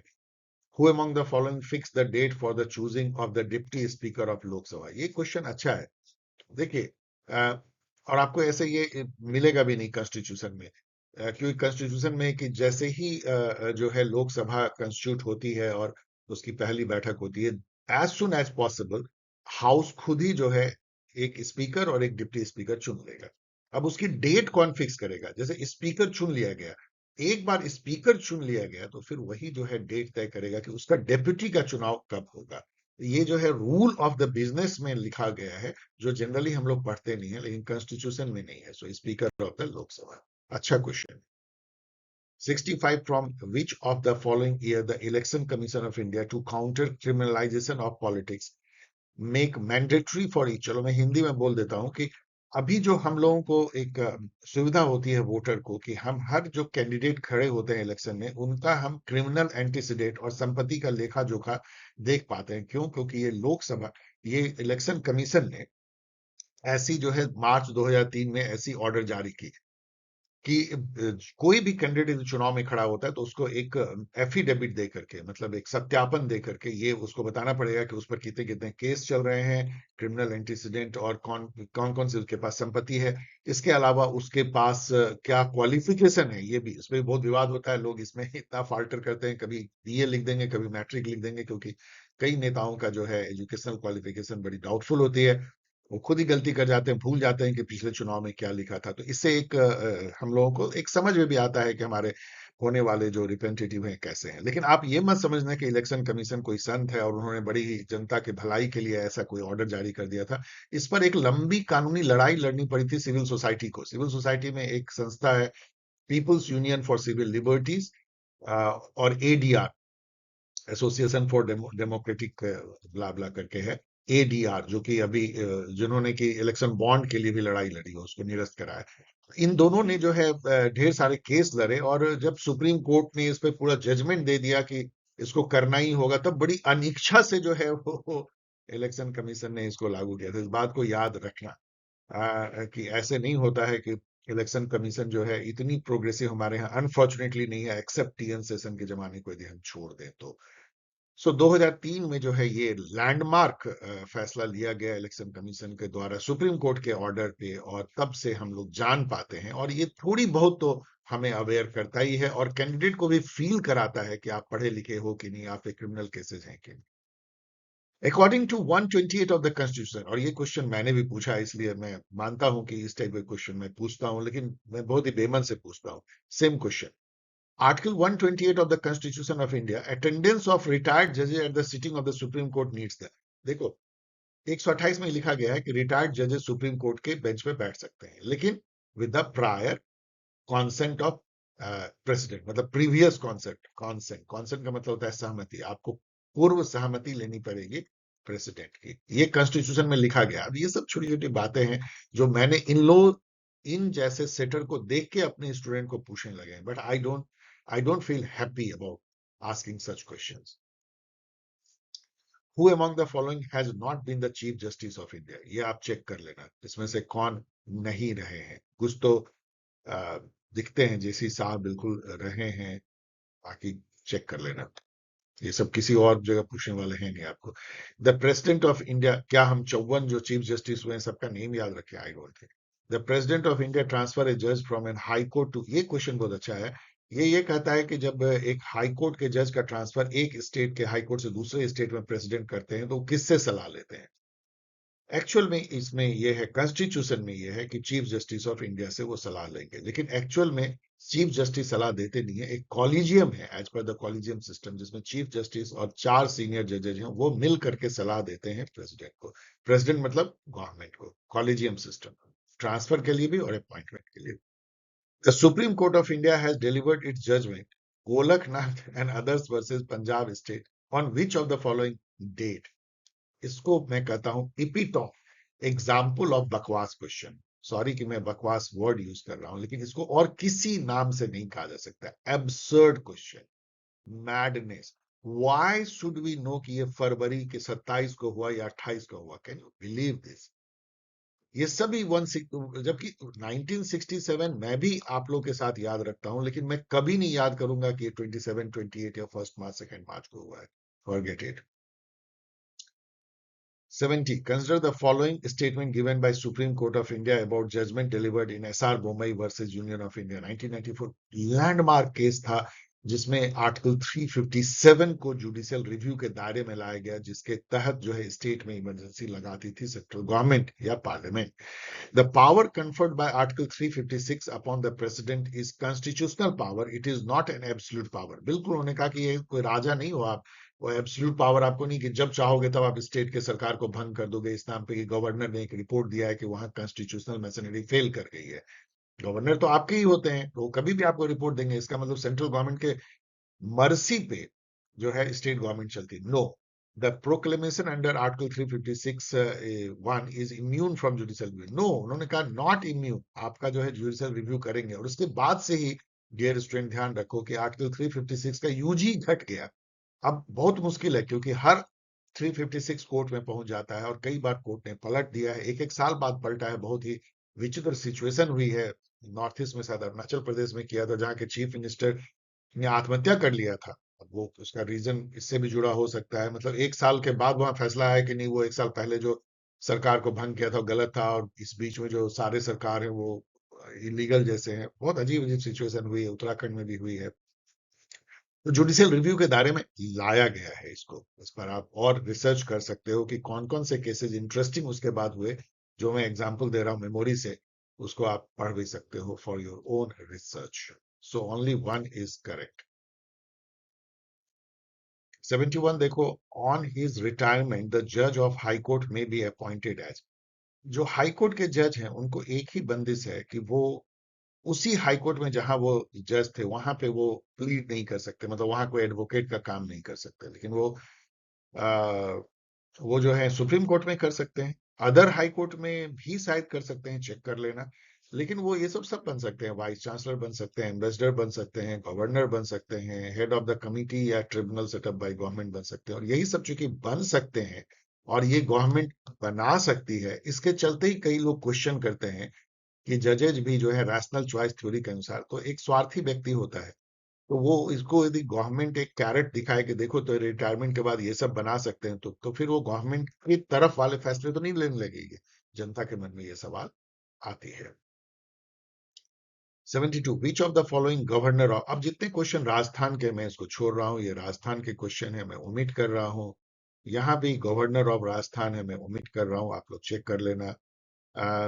ये who among the following allocate the business of the government of Rajasthan, ये सब भी अब चलो इसको थोड़ा पढ़ते हैं, मैं आपके साथ ही पढ़ रहा हूं, मैंने पहले पढ़ा भी नहीं था। Who among the following allocate the business of the government of Rajasthan among minister by assigning one or more department to the charge of the minister. ये कौन करेगा? आ, ये जो है गवर्नर करेंगे on the advice of chief minister always, ये एकदम कॉन्स्टिट्यूशनल है। पोर्टफोलियो कौन बांटता है, यहाँ पे कौन मंत्री क्या बनेगा यूनियन कैबिनेट में या स्टेट कैबिनेट में, ये गवर्नर जो है वो अनाउंस करते हैं, डिसाइड करते हैं। लेकिन एडवाइस किसका होता है? चीफ मिनिस्टर का। और चीफ मिनिस्टर यदि एडवाइस कर रहा है तो उसकी डिस्क्रिशन है, इनफैक्ट गवर्नर तो केवल एक अनाउंस करने वाले। According to the rule and procedure of the conduct of business in Rajasthan legislative assembly, which of the following come under the definition of minister? किसको कहेंगे मिनिस्टर? तो जो काउंसिल ऑफ मिनिस्टर का होगा, एक minister of state, deputy minister, ये सब हो सकते हैं। लेकिन चीफ विप जो है वो मिनिस्टर नहीं होता है। चीफ विप जो है एक लेजिस्लेचर के पार्ट होते हैं, मतलब वो मेंबर ऑफ विधानसभा होंगे या विधान परिषद। और चीफ विप किसको बोलते हैं? वो जो कि पार्टी के तरफ से ऑर्डर जारी करता है कि इस पर्टिकुलर मुद्दे पे, मसले पे आपको इस तरह से वोट करना है, उसको चीफ विप बोलते हैं। तो 1 2 3 सही हो सकता है, आप और चेक कर लेना। So dear student, before I say you thank you, आपने देखा कि ये पेपर किस टाइप का है। इसमें मैं कहूंगा कि 80% क्वेश्चन अच्छे हैं, करीब 10 to 15% क्वेश्चन स्टार क्वेश्चन है, 10 to 15% क्वेश्चन बकवास है, आर्बिट है, रेस्ट इन पीस जैसे है, उसको छोड़ दो। लेकिन जो क्वेश्चन अच्छे हैं उसको नॉलेज लो। मौका मिलेगा तो एक वीक के अंदर में दूसरी पार्ट लेकर के आएंगे, उसमें भी ढेर सारी चीजों पे हम लोग डिस्कस करेंगे। Dear student, thanks for watching. और दो बैचेज जो मैंने आपको पहले बताया उसको फिर से रिमाइंड कर रहा हूँ। एक कंबाइंड बैच है जो आप ज्वाइन कर सकते हैं यदि आप जेएमआई, साउ, सिपेट, एएमयू, सीपीजी ये सब एग्जाम दे रहे हैं। दूसरी जो दो बैचेज अलग अलग सब्जेक्ट के लिए चल रही हैं, यूजीसी नेट जून बैच के लिए एक आईआर की सेपरेट है, सब्जेक्ट कोड 90, और पॉल साइंस की। यदि इसमें आप ज्वाइन करना चाहते हैं तो mail ID of course better होगा कि आप इसमें ना भेज करके आप जो है pol science help @, same pol science help .in में भेजें। वैसे इसमें भी यदि आप भेजते हैं तो आपको रिस्पांस मिलेगा। और इसके लिए जेएमआई के लिए, अदर एग्जाम के लिए, तो paulsciencehelp@gmail.com पे भेजें। इस तरीके से आप मुझसे बातें कर सकते हैं, मिल सकते हैं। मैं कोशिश करता हूँ आपके सवालों के जवाब देने के, आपके प्रॉब्लम को सॉल्व करने के। यदि वो 1-2 लाइन में जवाब दे करके हो तो मुझे अच्छा लगता है आपके मेल को रिसीव करके। Please be in touch and take care and enjoy this session. Bye.